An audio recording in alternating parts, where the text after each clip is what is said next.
បើសិនជាអាចតើគេនឹងនិយាយពាក្យអ្វីខ្លះទៅកាន់អ្នកទាំងគ្នាសូមអ្នកទាំងគ្នាគិតទៅកាន់មនុស្សតែម្នាក់បានហើយនៅក្នុងចិត្តកុំគិតមនុស្សច្រើនអ្នកពេកហើយថ្ងៃនេះក៏ខ្ញុំប្រើ Oracle Love នៅក្នុងការបកស្រាយពីពាក្យពេចន៍ដែលគេចង់និយាយទៅកាន់អ្នកទាំងគ្នាណាហើយក៏សូមបញ្ជាក់ផងដែរការធ្វើវីដេអូមួយនេះឡើងគឺក្នុងគោលបំណងក្នុងការកំសាន្តលេងទេមិនមែនមានចេតនាអីផ្សេងៗទេណាអញ្ចឹងបើសិនជាបងប្អូនស្ដាប់ហើយអត់ត្រូវជាមួយនឹងសាច់រឿងទេកុំក្លែមយកអីតែបើសិនជាស្ដាប់ហើយត្រូវជាមួយនឹងសាច់រឿងអូខេអាចក្លែមយកបានណាហើយមួយទៀតបើសិនជាករណីពុកម៉ែបងប្អូនមានចំណាប់អារម្មណ៍នៅក្នុងការអានថារ៉ូតកាតដោយផ្ទាល់ខ្លួនក៏ខ្ញុំមាន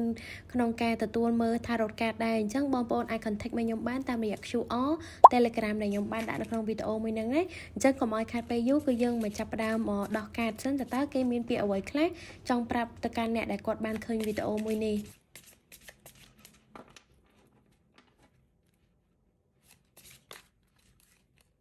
នេះគឺខ្ញុំទទួលបានសិលកាតរហូតដល់ទៅ2សិលកាតទី1 I want you គឺខ្ញុំចង់បានអ្នកអញ្ចឹងគឺគេចង់បានអ្នកទាំងគ្នាណា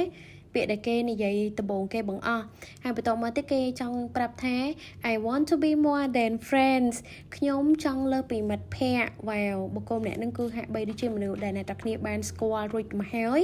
អាចជាមនុស្សដែលកំពុងតែ talking stage ឬក៏ situationship ជាមួយអ្នកទាំងគ្នាឬក៏មិត្តរួមថ្នាក់ឬក៏ពីណាពីណីផ្សេងអញ្ចឹង I don't know ចាំខ្ញុំ check energy បន្តប្រាប់ទៅកាន់អ្នកទាំងគ្នាណាអញ្ចឹងគឺខ្ញុំនឹងមើលថាតើគេមានពាក្យអីបន្ថែមទៀតចង់ប្រាប់ទៅកាន់អ្នកទាំងគ្នាគឺចង់ប្រាប់ថា I want to tell you how I feel ខ្ញុំចង់ប្រាប់អ្នកថាខ្ញុំមានអារម្មណ៍បែបណាទៅចំពោះអ្នក wow គេចង់ប្រាប់ពីអារម្មណ៍របស់គេទៅកាន់អ្នកទាំងគ្នាណាអញ្ចឹងបុគ្គលម្នាក់ហ្នឹងគឺអារម្មណ៍របស់គេគឺទី1គេចង់បានអ្នកទាំងគ្នាទី2គឺគេចង់លើសពីមិត្តភ័ក្តិខ្ញុំមើលទៅអ្នកទាំងគ្នាអាចនឹងស្គាល់បុគ្គលម្នាក់ហ្នឹងហើយមិនមែនជាមនុស្សដែលអត់ដែលស្គាល់មុខគ្នាសោះទេហើយស្លកាតពេលនេះគឺខ្ញុំមានអារម្មណ៍ថាធ្លាប់ចេញមកម្ដងតាំងពីវីដេអូមុនហើយខ្ញុំមើលទៅវាអត់សូវតំណងអញ្ចឹងគឺខ្ញុំដាក់ចូលវិញហើយខ្ញុំធ្វើការដោះកាត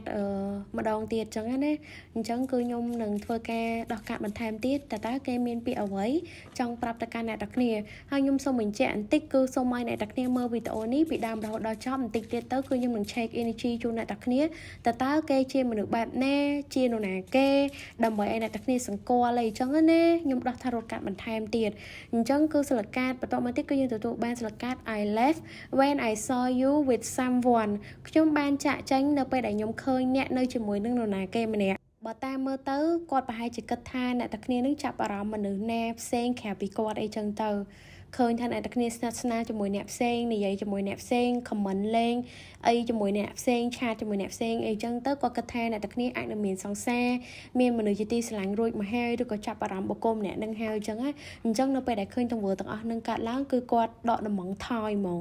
គឺគាត់ចាក់ចេញពីអ្នកទាំងគ្នាមុនពេលដែលអ្នកទាំងគ្នាអាចចាក់ចេញពីគាត់ណាខ្ញុំទទួលបានសិលកាត2ទៀតហើយសិលកាតនេះ I know that I crossed the line with you ខ្ញុំដឹងថាខ្ញុំរំលងខ្សែបន្ទាត់ជាមួយនឹងអ្នកអញ្ចឹងមានន័យថាគេធ្លាប់ធ្វើខុសដាក់អ្នកទាំងគ្នាដែរអញ្ចឹងណាតមកទៀតគឺទទួលបានសិលកាត I wish I could take back my words ខ្ញុំសង្ឃឹមថាខ្ញុំអាចនឹងលេបពាក្យដែលខ្ញុំបាននិយាយទៅកាន់អ្នកហើយអញ្ចឹងបុគ្គលម្នាក់នឹងអាចពីមុនមកទី1ធ្វើខុសទៅចំពោះអ្នកទាំងគ្នាធ្វើឲ្យអ្នកទាំងគ្នាអោនសពូនចិត្តហើយទី2អាចនឹងប្រើពាក្យសម្ដីអីមួយមិនសមរម្យទៅកាន់អ្នកទាំងគ្នាហើយពាក្យទាំងអស់ហ្នឹងគឺអាចធ្វើឲ្យអ្នកទាំងគ្នាឈឺចាប់ឬក៏ពិបាកចិត្តឬក៏ខកបំណងជាមួយនឹងគេអីចឹងណាអញ្ចឹងគេអាចនឹងនិយាយអីមិនសមរម្យឬក៏ប្រើពាក្យអីមួយចំនួនដែលធ្វើឲ្យប៉ះពាល់ដល់អារម្មណ៍អ្នកទាំងគ្នាដែលស្មៃគឺគេចង់លេបពាក្យនឹងឡើងវិញគេចង់ឲ្យពេលវេលាថយក្រោយចឹងទៅគឺគេនឹងមិននិយាយពាក្យនឹងសារជាថ្មីទេបែបលក្ខណៈអញ្ចឹងណាគេមានពាក្យអ្វីបន្ថែមទៀតអញ្ចឹងសិលកាតនេះ I can't stop thinking about you ខ្ញុំមិនអាចឈប់គិតពីអ្នកបានទេអូយម្លឹងអញ្ចឹងមានន័យថាគេទោះបីតែមើលទៅគេ distance ពីអ្នកទាំងគ្នារក្សាគម្លាតពីអ្នកទាំងគ្នាឬក៏អត់សូវបាននិយាយជាមួយអ្នកទាំងគ្នាប៉ុន្តែគេអត់អាចឈប់ការគិតពីអ្នកទាំងគ្នាបានទេបែបលក្ខណៈអញ្ចឹងណា I'm so attracted to you wow អ្នកទាំងគ្នាខ្ញុំពិតជាងប់ងល់ជាមួយនឹងអ្នកទាំងគ្នាខ្លាំងណាស់គេចង់ប្រាប់ថាអញ្ចឹងមានន័យថាម្នាក់ហ្នឹងគឺ ងប់ងល់ជាមួយនឹងអ្នកតាគ្នាខ្លាំងមែនតើអ្នកតាគ្នាគួរឲ្យតាក់ទាញ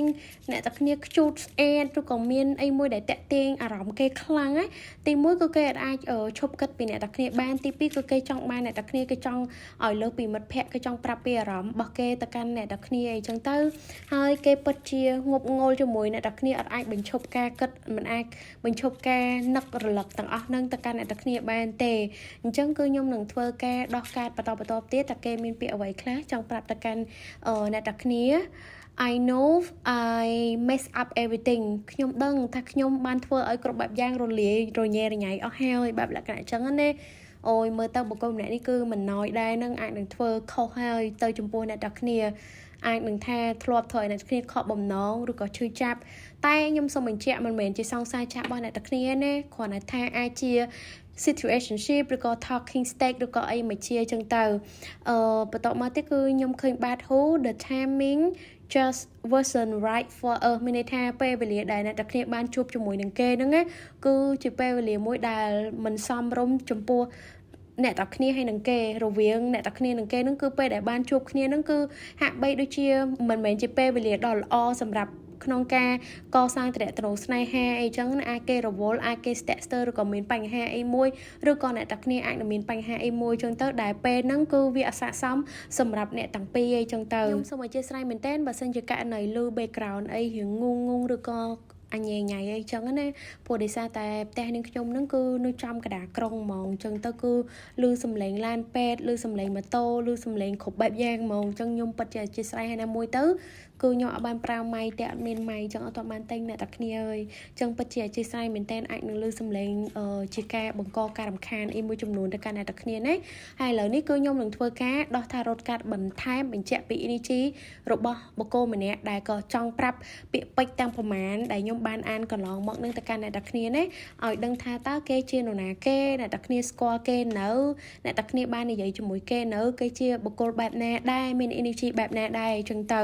ចឹងគឺខ្ញុំនឹងធ្វើការដោះការអញ្ចឹងគឺស្លឹកកាតដែលខ្ញុំទទួលបាន wow 3 of cup ខ្ញុំថាហើយថាទៀតអ្នកតាគ្នាគឺជាមនុស្សដែលស្ថិតនៅក្នុងចង្កោមមិត្តភ័ក្តិរបស់អ្នកតាគ្នាមនុស្សដែលរាប់អានជាមួយអ្នកតាគ្នាមិត្តភ័ក្តិអ្នកតាគ្នាក្រុមការងារឬក៏មិត្តរួមថ្នាក់ឬក៏ friend Facebook អីចឹងទៅដែលបុគ្គលម្នាក់ហ្នឹងគឺអាចនឹងមាន connection ជាមួយនឹងអ្នកតាគ្នារួចមកហើយធ្លាប់បាននិយាយគ្នាធ្លាប់ទៅជែកនិយាយមកទៅគឺជាមនុស្សដែលអ្នកតាគ្នាស្គាល់ហើយចឹងណាហើយស្លឹកកាត់ដែល hangman នេះគឺគេស្ទាក់ស្ទើរខ្លាំងមែនតើគឺរងចាំឱកាសដែលល្អអាចមកប្រាប់ពីអារម្មណ៍របស់គេមកកាន់អ្នកតាគ្នាហើយគេកំពុងតែព្យាយាមមើលពីឱកាសណាមួយដែលស័ក្តិសមពេលវេលាណាមួយដែលស័ក្តិសមគេអាចមកសារភាពប្រាប់អ្នកតាគ្នាអាចមកនិយាយបកស្រាយពីអារម្មណ៍របស់គេឬក៏រឿងរ៉ាវកន្លងឬក៏មកជាអីចឹងទៅនិយាយទៅគឺជាមួយនឹងស្លឹកកាត់ The Hangman នេះគឺចង់និយាយចង់ប្រាប់ប៉ុន្តែស្ទាក់ស្ទើរឲ្យពន្យាពេលគឺអត់សូវហ៊ានទេបានត្រឹមតែអឺតមើលឬក៏សម្លឹងមើលពីចម្ងាយដោយរៀបចំគម្រោងនៅថ្ងៃណាមួយដែលមានឱកាសល្អអីអញ្ចឹងទៅគឺនឹងមកចូលសារភាពឬក៏ប្រាប់អីចឹងណាហើយមាន six of shot ចេញមកទៀតគឺគេមានអារម្មណ៍ថាប្រហែលជាគេអាចនឹងរៀងហួសពេលបន្តិចហើយមើលទៅប្រហែលជាអ្នកតាគ្នាអាចនឹង move on ចេញពីគេឬក៏អ្នកតាគ្នាឈប់ស្រឡាញ់គេឈប់ចាប់អារម្មណ៍គេឈប់ក្រាស់គេឬក៏ឈប់មានអារម្មណ៍ល្អចំពោះគេដូចពីកាលនៅ talking stage ជាមួយគ្នានៅរាប់អានគ្នាឬក៏ situationship ជាមួយគ្នាទៀតឲ្យដឹងអាចនឹងអ្នកតាគ្នា move on ឬក៏គេនឹងត្រូវតែ move on ចេញពីអ្នកតាគ្នាវិញមែនអីមែនអញ្ចឹងណាអញ្ចឹងបុគ្គលម្នាក់នឹងគឺព្យាយាមចាក់ចេញពីជីវិតរបស់អ្នកតាគ្នាហើយចង់ move on ចេញពីអ្នកតាគ្នាដោយគិតថាអ្នកគ្នាអាចនឹងមាននរណាគេផ្សេងឬក៏អត់ពេញចិត្តគេឬក៏មិនស្រឡាញ់គេអញ្ចឹងទៅឬក៏គេគិតថាអ្នកគ្នានឹងអាចនឹងធ្លាប់ស្រឡាញ់គេឬក៏ពេញចិត្តគេដែរប៉ុន្តែឥឡូវហ្នឹងអាចនឹង move on ហើយព្យាយាមបំភ្លេចគេធ្វើឲ្យជីវិតរបស់អ្នកគ្នាប្រសើរឡើងវិញអីចឹងណាការបន្តមកទៀតគឺយើងទទួលបានស្លឹកកាត់ justice មើលទៅបុគ្គលម្នាក់នេះគឺជាមនុស្សដែលល្អគួរសមដែរព្រោះដោយសារជាមនុស្សដែលចូលចិត្តភាពយុត្តិធម៌ស្គាល់ខុសស្គាល់ត្រូវស្គាល់សស្គាល់ខ្មៅឆ្លាតមានហេតុផលស្មោះត្រង់ហើយគឺជាមនុស្សម្នាក់ដែលស្ងប់ស្ងាត់ហើយគ្រប់គ្រងអារម្មណ៍បានល្អខ្លាំងមែនទែនមានភាពចាស់ទុំមានទំនួលខុសត្រូវមានស្តង់ដារជីវិតខ្ពស់ហើយអ្នកទាំងគ្នាមើលឃើញអ្វីគឺដោយភាពយុត្តិធម៌ឬក៏អាចនិយាយបានថាធ្វើអីគឺអង្កេតមើលពិចារណាច្បាស់លាស់ខ្លាំងមែនទែនមុននឹងសម្រេចចិត្តធ្វើអីមួយហើយក៏រៀងចិត្តដាច់ដែរណាមួយនឹងស្លឹកកាត់ដែលហើមាននេះបុគ្គលិកលក្ខណៈរបស់បុគ្គលម្នាក់នឹងអាចជាមនុស្សម្នាក់ដែលចូលចិត្តភាពស្ងៀមស្ងាត់ចូលចិត្តនៅតែម្នាក់ឯងអត់ចូលចិត្តកន្លែងដែលមានមនុស្សច្រើនអត់ចូលចិត្តនិយាយស្ដីច្រើនទេអាចនិយាយបានថា intro ក្នុង Word នឹងឯងបើនិយាយពីការលេង Facebook ឬក៏ platform អីផ្សេងៗណាលេងដូចអត់លេងអញ្ចឹងគឺមិនងាយផុសអីមិនងាយបង្ហាញអីឲ្យមនុស្សជុំវិញខ្លួនឬក៏មជ្ឈដ្ឋានខាងក្រៅដឹងពីដំណើរជីវិតរបស់គាត់ទេដោយសារតែគាត់អាចជាមនុស្សម្នាក់ដែលឯករាជ្យភាពឬក៏រក្សាឯកជនភាពទៅចំពោះខ្លួនឯងខ្លាំងមែនទែនបើនិយាយពីកម្រិតវប្បធម៌ក៏ដូចជាចំណេះដឹងវិញណាបុគ្គលម្នាក់នេះគឺមើលទៅហាក់បីដូចជាមនុស្សដែលទទួលបានការអប់រំក៏ដូចជាការរៀនសូត្របានជ្រៅជ្រះជាមនុស្សដែលមានប្រាជ្ញាឆ្លាតវៃជាអ្នកប្រាជ្ញអ្នកទាំងគ្នាមានបទពិសោធន៍ច្រើននៅក្នុងជីវិតមានចំណេះដឹងដ៏ខ្ពង់ខ្ពស់មានឧត្តមគតិអីចឹងទៅហើយបើនិយាយពីចិត្តគំនិតពីខាងក្នុងគឺជាមនុស្សម្នាក់ដែលចាស់ទុំមានភាពស្មោះត្រង់មានទំនួលខុសត្រូវខ្ពស់ប៉ុន្តែហាក់បីដូចជាមិនងាយបើកចិត្តនៅក្នុងការទទួលយកទំនាក់ទំនងស្នេហាជាមួយនឹងនរណាគេម្នាក់ទេអាចថាគិតវែងឆ្ងាយគិតខ្លាំងមែនតើមុននឹងសម្រេចចិត្តក្នុងការធ្វើអ្វីមួយនៅក្នុងជីវិតរបស់គាត់ណាអញ្ចឹងបុគ្គលម្នាក់នេះបើតែមើលទៅគឺជាមនុស្សម្នាក់ដែលអត់ទាន់មានទំនាក់ទំនងស្នេហាជាមួយនឹងនរណាគេម្នាក់ទេអាចនឹងនៅ single ឬក៏នៅ live បើសិនជាមនុស្សម្នាក់នៅក្នុងចិត្តរបស់អ្នកទាំងគ្នាហ្នឹងណាគឺជាមនុស្សដែលមានទំនាក់ទំនងស្នេហាឬក៏មាននរណាគេផ្សេងនៅក្នុងចិត្តរបស់គេរួចទៅហើយមិនមែនជាការអានកាតរបស់អ្នកទាំងគ្នាទេខ្ញុំសូមបញ្ជាក់ណាអញ្ចឹងគឺខ្ញុំអរឲ្យនិយាយហើយជូនពរឲ្យអ្នកគ្នាសំណាងល្អ